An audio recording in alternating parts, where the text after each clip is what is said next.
Hello everyone, this is Devbyte. In this video, we'll add proper animations for idle and walk using Unity's Animator system.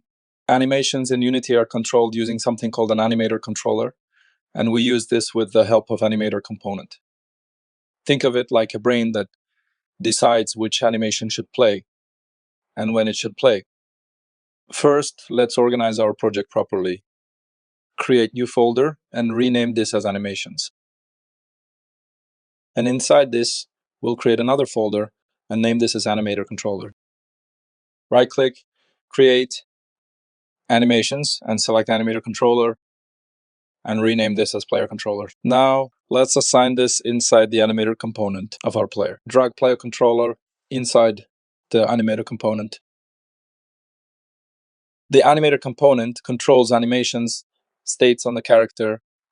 The Animator component requires a reference to an Animator Controller, which defines which animation clips to use and controls when and how to blend and transition between them. Let's create a new folder for our animation clips. Now, let's download some animations from Mixamo. Now, let's open up our browser and head over to Mixamo. From Mixamo, we'll search for idle animation.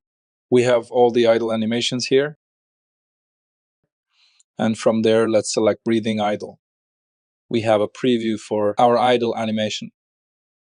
Let's download this animation. Click on download button. Let's adjust download setting for this animation for format. Select FBX for Unity and for skin. Select without skin.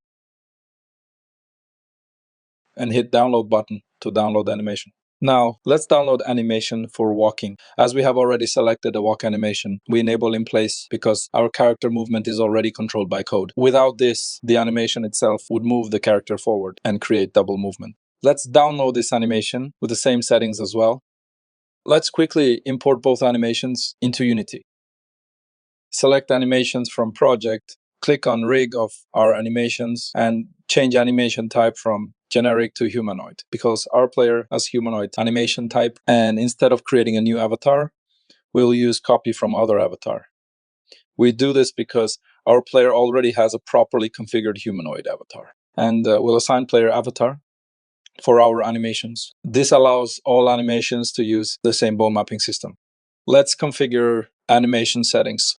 Now enable loop time and loop pose, enable root transform rotation and set based upon to original, and enable root transform position Y and set based upon to feet, and also enable root transform position X and Z and based upon to original.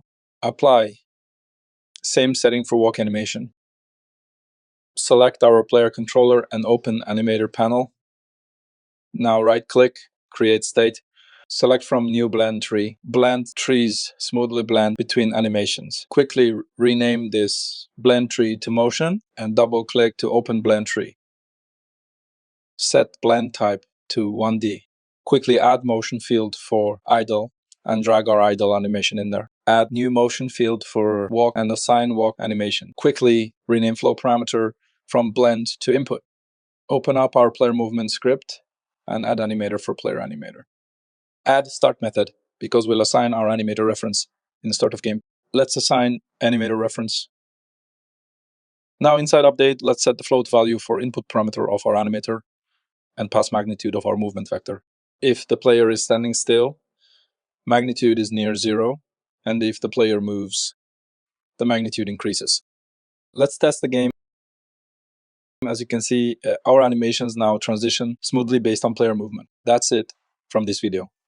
In the next video, I'll explain everything for animations.